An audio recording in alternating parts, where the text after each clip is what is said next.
Feels like a phantom.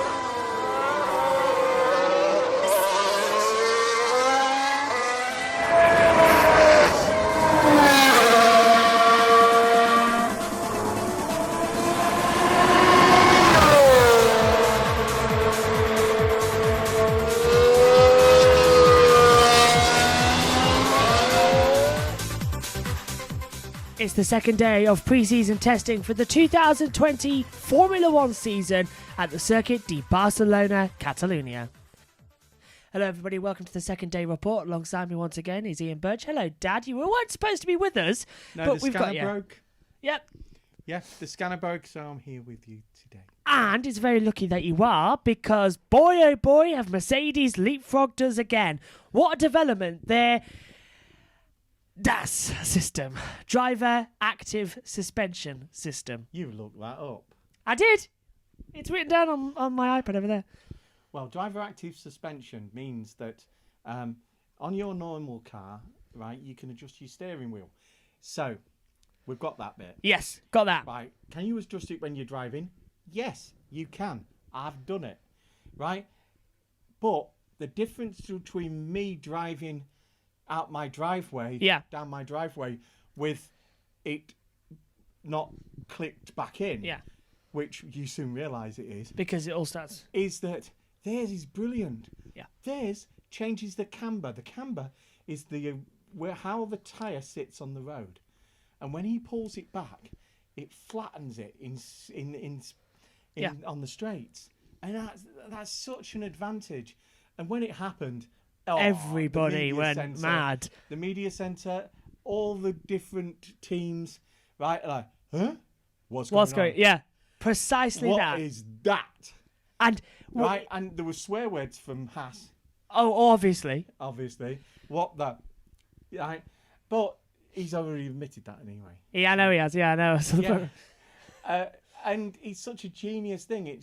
And Ferrari now are thinking, well, we got a good car, and then that happened. Yeah. And God, they've got something we haven't. It's another one. Yeah, it's another development for Mercedes. Yesterday we had the two-prong suspension, and I'm just thinking, is it linked to what we've seen today with the fact that it activates the suspension? As we told you yesterday, the suspension is the top strut still like that, but instead of the middle one being like that, it's lower.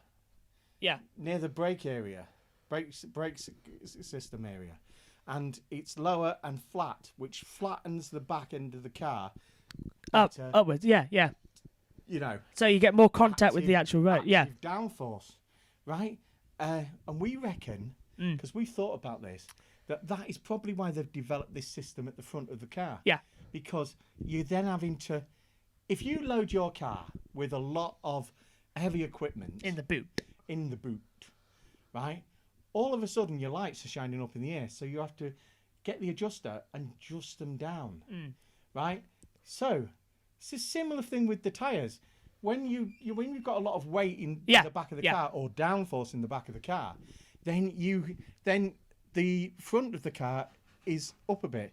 So it's a brilliant. You're losing contact. You lose the gain from the back is dissipated. Lost in the front, and you've lost the front, right? But if you can push and pull that adjust the camber, then you get much more rolling resistance, and it's easier to drive the car. But is it illegal?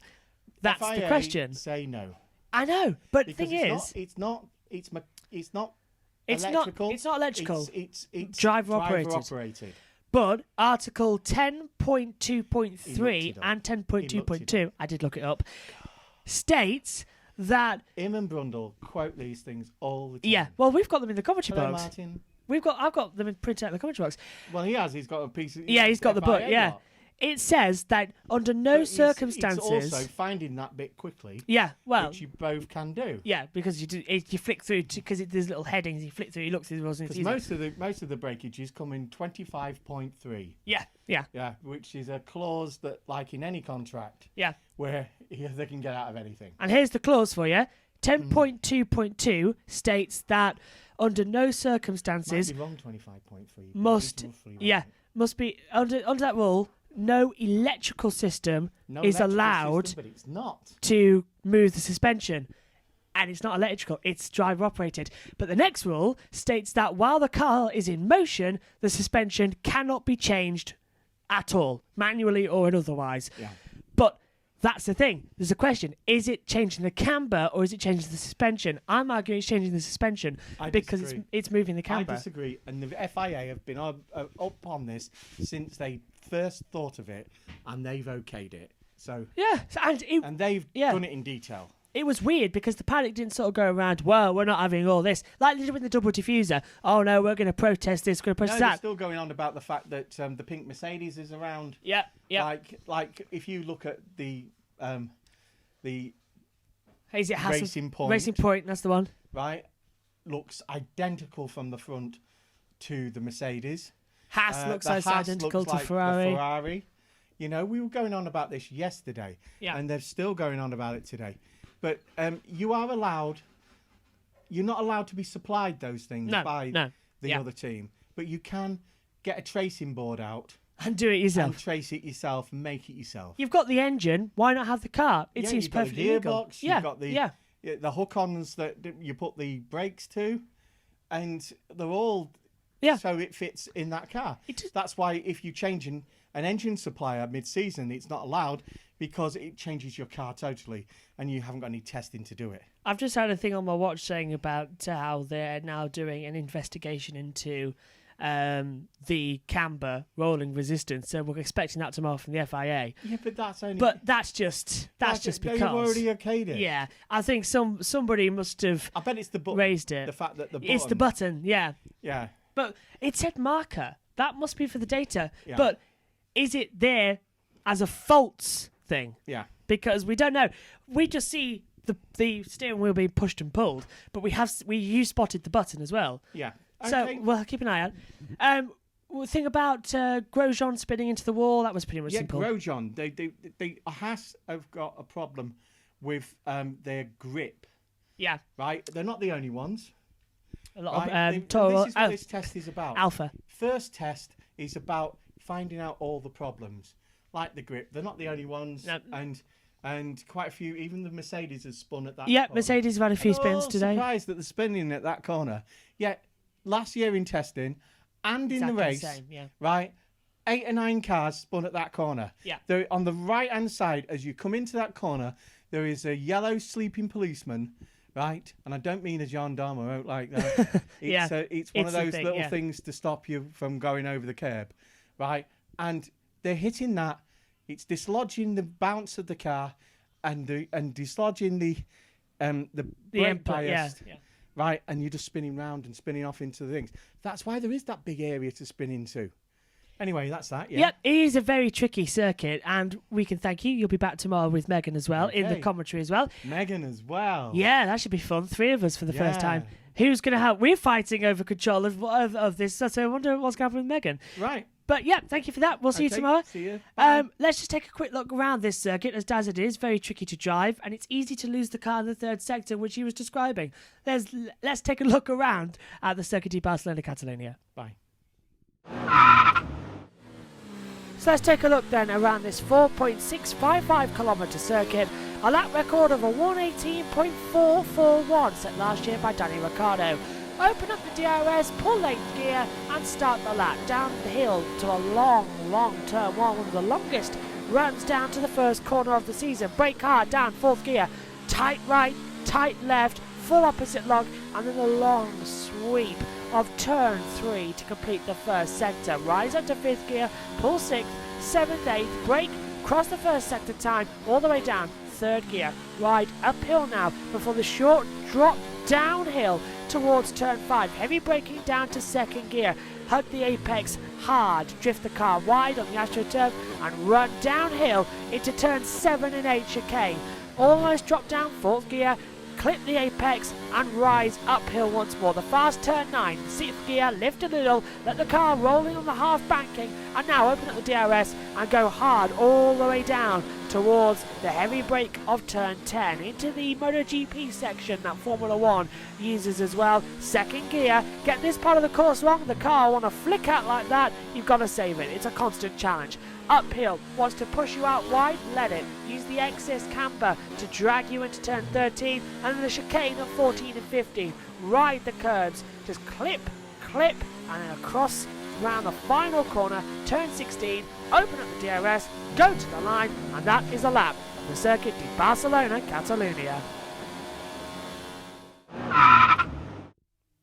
So in the morning session, as Formula One returned for day 2 of pre-season testing at the Circuit de Barcelona, Catalunya, it was a surprise to all as Racing Point topped the timesheets and Sergio Perez with a 1:17.347. He completed 48 laps in the morning run. Danny Ricciardo second and Alexander Albon in third place as well, setting up quite nicely. Pierre Gasly in fourth place had a very early spin down at turn 9, something that was very reminiscent to what happened 12 months ago in the second test, but this time didn't end up with him being in the wall, and I wasn't standing there, so that was a bit more lucky. Going forward as well, Mercedes, Lewis Hamilton focused on long runs this morning as well, ending up a second off the pace, P7, 106 laps he clocked up. But everybody's eyes were on the fact that the front of the Mercedes seemed now to move with a DAS system, a DAS system they are calling it, where by pulling the front wheel, the steering wheel forward and backwards, it turns the camber, the front wings, back in towards each other, giving itself better drag. We explained it a bit earlier on in the programme. Pierre Gasly, as I said, spun, but he was boycotted as well as Williams were on a very, very fast run, and them two almost coming together as well. Ferrari decided to play testing a bit more like a piano as well, because it was one key for testing, then it was another, then it was another. They kept changing strategies all morning, with Charles Leclerc once again in the car, meaning he'd done 3 sessions in a row. Now it's time for Sebastian Vettel to take some. He's back after feeling ill over the past few days. He's in the car this afternoon and hopefully all day tomorrow, otherwise he's going to be behind on the testing. But in the morning session, it was Lewis Hamilton with the most laps at 106, but Sergio Perez topping the timesheets. Let's take a look at the full results after the morning session. So Sergio Perez tops the first part of day 2 of pre-season testing on 1:17.347, completing 48 laps. Daniel Ricciardo is second for Renault on 1:17.749, 4/10 off the pace but completing 41 laps. Alexander Albon is third for Red Bull Racing on 1:18.155, 8/10 off but completing 59 racing laps. Pierre Gasly for AlphaTauri is in 4th place on a 1:18.165, again 8/10 off but completing 74 laps. George Russell 5th for Williams on 1:18.266, 9/10 off but 70 laps under the belt. Charles Leclerc 6th on his morning before Sebastian Vettel takes over in the afternoon for Ferrari on 1:18.335, nearly 9/10 off but 49 laps overall.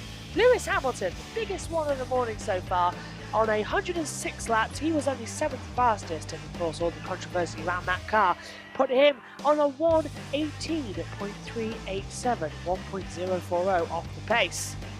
Romain Grosjean in 8th place for Haas on 1:18.496, 1.149 off the pace, but doing 87 laps. Kimi Raikkonen 9th for Alfa Romeo, 1:18.508, 1.161 off the gap, but 64 laps, and Lando Norris rounding out the top 10 on a 1:18.537, completing 48 laps. In the afternoon session of day 2 of pre-season testing, it was Kimi Raikkonen who topped the timesheets for Alfa Romeo. However, he caused the first red flag of the year after 15 hours and 45 minutes, and with 15 minutes remaining in the last part of day 2, the red flags came out as a issue with the anti-stall, and we understand it's a spark plug issue in the engine as well, and the gearbox seizing up that caused the Alfa Romeo to stop out on track at turn 9. That brought out the red flag. The session did get restarted, but still it wasn't enough. Raikkonen was top of the session at 1:17.091. He completed 134 laps. Sergio Perez remained in second place. He did 145 laps in the end. Alexander Albon was back out on the track, but it was Pierre Gasly and Lando Norris who had a near coming together down at the chicane of 14 and 15, and them two just sort of tripping over each other as Lando came into the pit lane. It was definite contact for Romain Grosjean, however. He made contact at turn 5 barrier, losing the rear of the cars, as Dan said earlier on in the programme, just snapping with oversteer and hitting the wall. But it was fairly uneventful once again, but we finally got our first red flag of 2020. Right, that's all from the afternoon. Let's take a look at the full results from day 2.